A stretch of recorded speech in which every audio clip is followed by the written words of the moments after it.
Hello, everybody. This is Parrish Alford with the Daily Journal. I'm joined by Logan Lowery, our Mississippi State beat writer. We're going to talk Ole Miss and Mississippi State for a little while, and we're glad you've chosen to click in with us a little bit this morning. Mississippi State and Ole Miss, another big weekend. The Bulldogs stepping out of conference play, actually taking on Northwestern State out of Natchitoches, Louisiana, home of Christmas lights and meat pies. And sometimes good football, but not sure how they'll stack up against the Bulldogs. Ole Miss has the big SEC game this week. Last weekend, a lot of attention on State and LSU in that ESPN late show slot. This week, it's Ole Miss and Alabama, number 2 Alabama hosting number 15 Ole Miss. The Rebels have not fared well in Tuscaloosa through the years. Lots of teams haven't, but Ole Miss has had some struggles. We'll talk about that in a little bit. We'll talk about some key matchups in the game. Logan, how you doing, man? I'm getting through the week. It's Northwestern State week, and as Dan Mullen said this week, they're playing a tough opponent. I've been doing a lot of research on Northwestern State. I really haven't found the tough part just yet, but I guess if we saw anything last weekend, you got to come with your A game. I think Auburn and Arkansas can kind of attest to that. Well, Logan, and a lot of people know that the directional schools in Louisiana have a soft spot in my heart now. I am a product of one, although they changed the name to Louisiana Monroe. So I can tell you a little bit about the Demons. I can tell you that they have had good teams at times during their history. And as I was mentioning to you off air, folks, if you want to look on YouTube and research Vic the Demon and Chief Brave Spirit, you can see a pretty good mascot fight from back in the 90s that turned ugly. It got a little bit more than mascot playfulness, but I'm proud to say that Chief Brave Spirit won the fight against Vic the Demon from Northwestern State. Look, we'll come back to that game. Let's talk a little bit about Ole Miss and Alabama first. Logan, some interesting matchups I see in this game, one of them being the tight ends. A lot of attention for Ole Miss tight end Evan Ingram before the season, a 2-time All-SEC performer, a lot of big catches last year, a lot of taking the short passes and turning them into big gains. That was a big part of his game. Did that against Mississippi State a couple of times, okay? He's not had the balls thrown his way much this year. In 2 games, he's got 1 catch for 5 yards. Now, part of that has to do with play calling. Now, the Rebels have been throwing it downfield more with Chad Kelly. We've seen the deep ball come back into this offense in games against Tennessee Martin and Fresno State, as the Rebels have scored averaging an average of 74.5 points in their 2 games. I mentioned on the blog this week, Logan, they've been playing football in the SEC for a long time. So when you do something for the first time, that's pretty impressive. And Ole Miss has become the first SEC team to score 70-plus points in back-to-back games. I'm not thinking they put 70-plus on Alabama. I am thinking Ole Miss goes into this game with a good chance to move the ball and score, which is more than you can say for a lot of their trips to Tuscaloosa. The Rebels averaging just 10.4 points in their last 12 Tuscaloosa games. That goes back to their only win in Tuscaloosa in 1988, a 22-12 victory there on Alabama's homecoming, and the day they were to dedicate the new Paul Bryant Museum. That's back in '88. Since then, 12 trips to Tuscaloosa for Ole Miss, an average of 10.4 points. They were shut out there 2 years ago, losing 25-0. It was the first shutout for Hugh Freeze at any level, he told us. I think Ole Miss has a good chance to move the ball and score in this game. A couple of things to watch for. Evan Ingram, I think he's going to have a bigger game than you've seen from him in the last 2 games. Ole Miss is, they've had so much success with the deep ball. I think Alabama will have a great awareness of that. I think that's going to open up some routes in the middle for Evan Ingram. I think he's going to have a big day for Ole Miss. We'll see. I'm concerned for the Rebels about the offensive line going into this game. No update on Laremy Tunsil and when he might come back into the good graces of the NCAA and be able to play. Ole Miss has announced that he will not play as long as that investigation is ongoing. And there's no indication of when that might end. The sticking point here appears to be a loaner car from a local dealership in Oxford that Tunsil apparently kept too long while his car was being serviced. So that looks to be the sticking point here with the NCAA.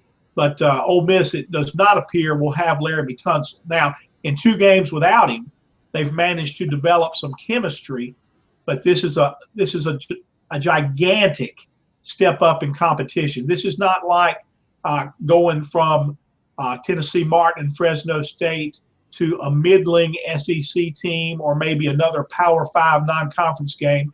They're going to really, the best, the gold standard in the SEC has been Alabama, and that's the challenge that faces an Ole Miss offensive line right now that will be okay with Fawn Cooper at left tackle. He can be an effective player there, but he's not going to be Laramie Tunsil.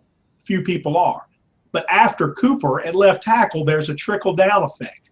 That means you have a new starter at right tackle. For 2 games, it's been a redshirt freshman, Sean Rawlings. I think he'll develop into a good player in time, but this is a big challenge for Rawlings, and I'm not sure that he'll be up to it. That's going to be a matchup to watch there at right tackle for Ole Miss.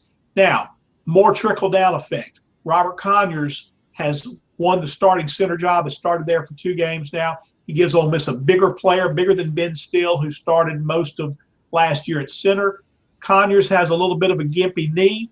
He's going to play, it looks like. He did not practice earlier in the week. Looks like he'll play, but if Rawlings struggles at right tackle, look for Conyers to move back to right tackle, his natural position, his first position, and then that means you got more shuffle at center there. Maybe Ben Steele going back to that position, maybe Justin Bell. One bonus for the Ole Miss offensive line right now, Logan, is it looks like they're going to get back Rod Taylor. He was running first team at right guard midway through camp when he sustained a torn labrum.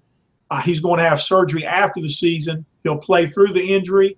Played a little bit last week. He's practiced this week, and earlier this week they were running him at first team right guard. Now, he may or may not start there, but they don't waste those reps. So they obviously have a plan for Rod Taylor. But big matchup for Ole Miss against Alabama will be the offensive line and how it performs against the Alabama front 7. The Crimson Tide giving up just 2.4 rushing yards right now per carry in 2 games. Good defensive front for Alabama, big challenge for the Ole Miss offensive line. And, so far the Rebels have been much improved running the football. So we'll see if that continues.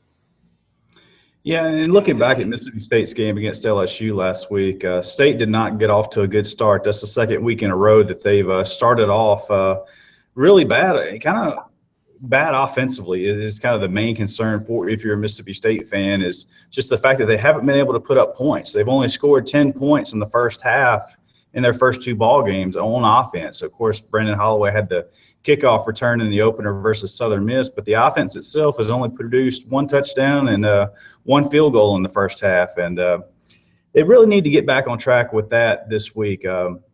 Obviously, they finished the game very, very strong offensively late in that 4th quarter, making the comeback against LSU. They entered their 4th quarter trailing 21-6, and Dak Prescott went 6-6 on the next drive, threw a touchdown pass to De'Runnya Wilson, and then he misfired on the 2-point conversion. They called a good play, had Ashton Shumpert kind of leading out to the left, out of the backfield, had him wide open, and Dak Prescott threw it, to the wrong shoulder, and he wasn't able to haul it in, and that would have tied the game up at that point. Then they drive back down the field, and then they just couldn't get things together during that final minute. Some bad play calling from Dan Mullen's side of things. He took full responsibility for the last 3 play calls of that ball game. One of those was the crucial delay of game penalty that turned a 47-yard field goal into a 52-yard field goal, and they brought in Devin Bell to kick that on the final play, and he hadn't attempted a field goal since 2013 against Arkansas. And it's just a tough situation to put a guy that, is that rusty into a game-winning situation. And the kick was a little wide. It was a little short. 52-yarders definitely aren't easy to make for any regular kicker, much less somebody who hasn't kicked in a live game in nearly 2 years. So Mississippi State learned a lot at the end of that ball game. They played really well offensively at the end of that ball game.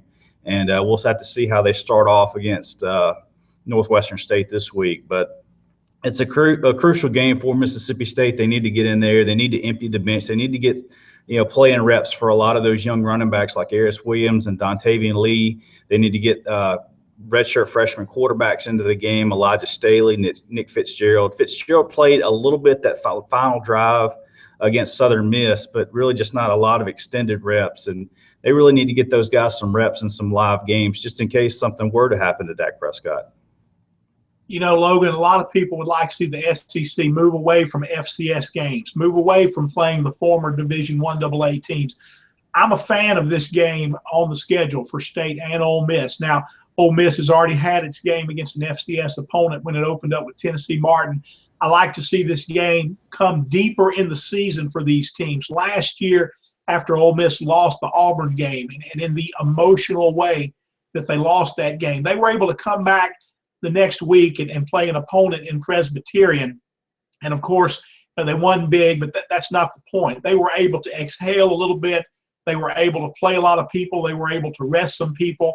Now, they didn't play well the following week against Arkansas, but I think many times, you can take that FCS game, especially if it comes late in the season, and treat it almost like an open date in your ability to rest some players. And also, it's a big deal. Look, college football is not at its healthiest if only the powerful schools are healthy. I like the idea of seeing the smaller teams come in, and the thrill that they get by playing in these stadiums and playing these teams, playing them on the road. I mean, that's a big deal for those players.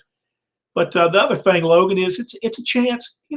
Let's go back to this 9 o'clock start that you had at Southern Miss, and go back to the late game with LSU, the late game that I'll have. A lot of fans aren't going to go to those games. A lot of fans, with kickoff times like that, might dial back a little bit and look at games that they might just stay away from. And at that point, they might not go to an FCS game. They might say, look, we've had these late games. We're gonna rest a little bit. We're gonna not put forth the expense this weekend, and then those tickets get in circulation a little bit, and some maybe some kids who don't have a chance to get to games much get a chance to go.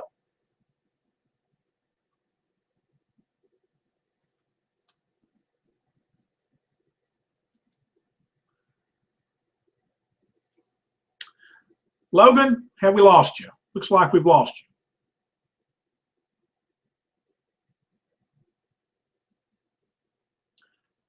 All right, folks, we're going to see if Logan can reconnect a little bit. We'll see if he pops back up on the screen here.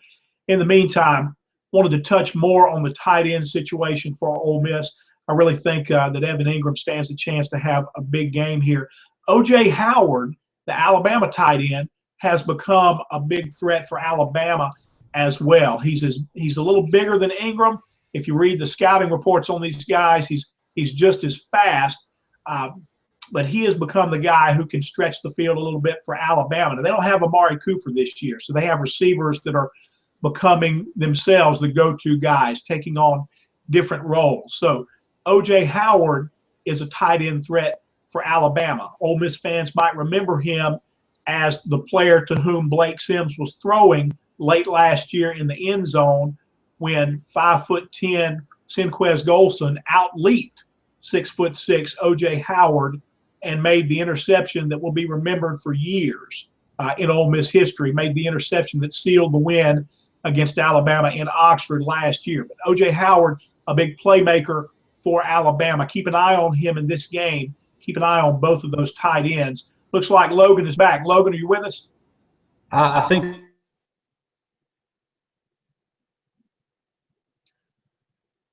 Folks, looks like we have some internet connectivity issues at Mississippi State. One other thing I wanted to touch on before we get away, and we'll see if Logan gets back.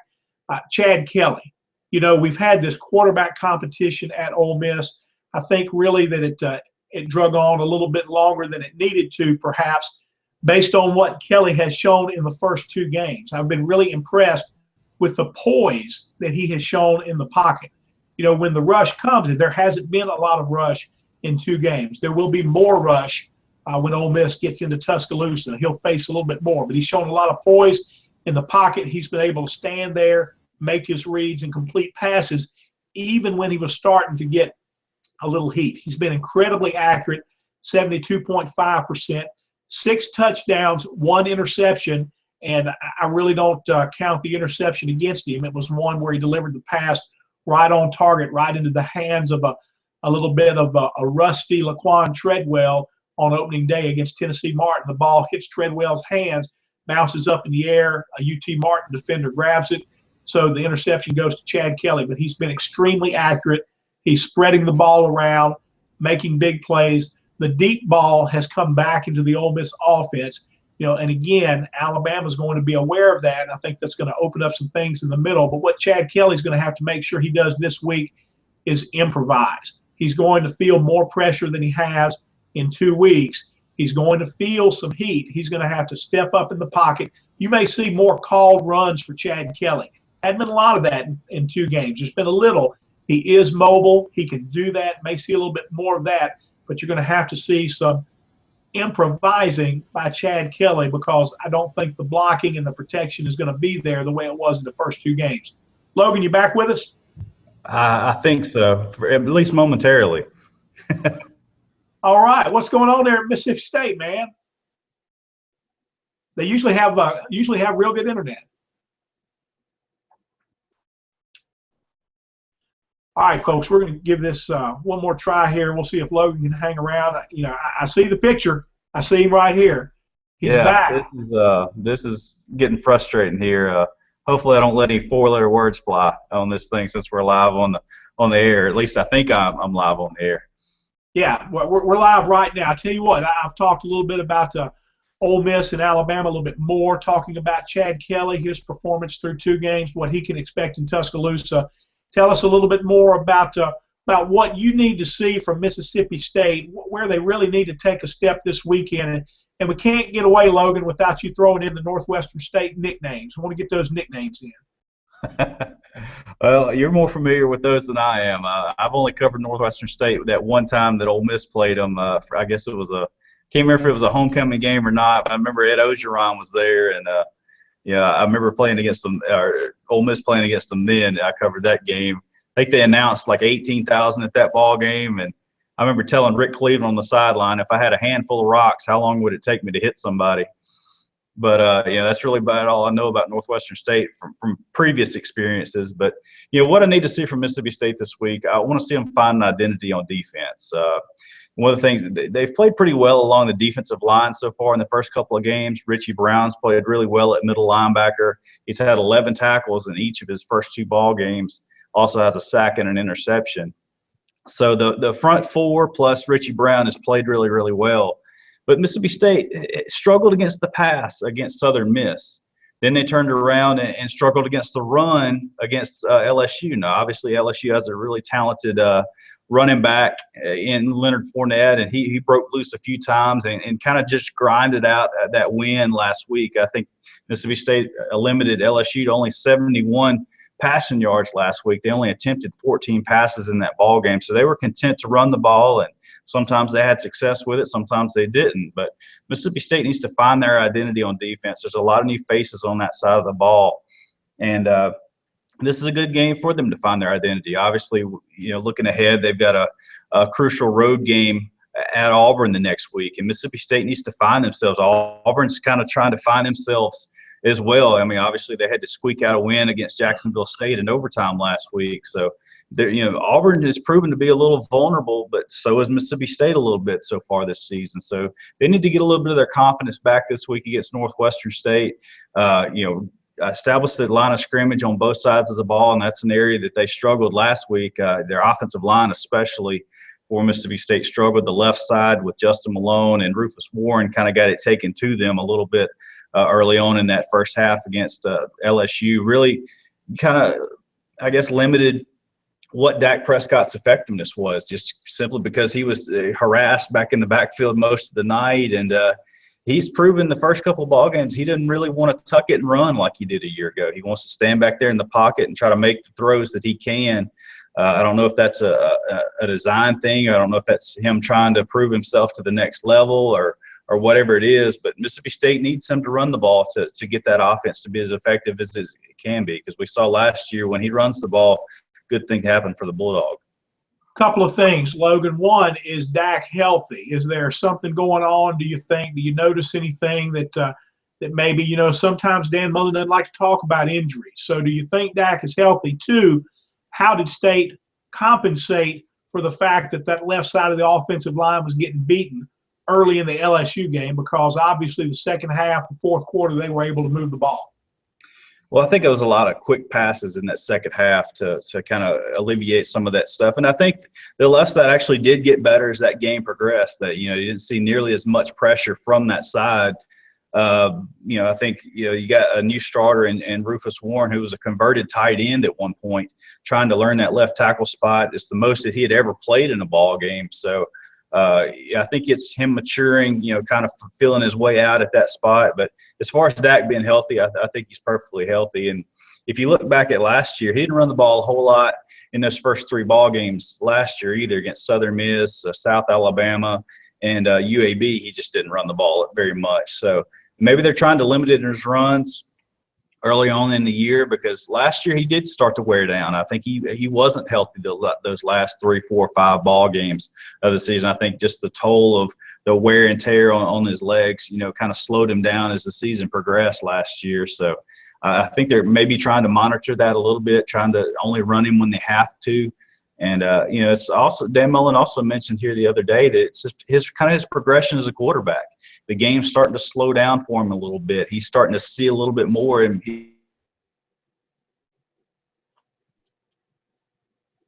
all right, folks, looks like we have lost Logan. Obviously some issues at Mississippi State today. We're going to leave it. We're going to leave you there, folks. We are glad you're able to join us. We think we got a lot of good talk in between Logan going in and out. Mississippi State at home against Northwestern State Saturday. Ole Miss on the road at Alabama. That's an 8:15 start on ESPN. We thank you for being with us, folks. Come back and join us next week.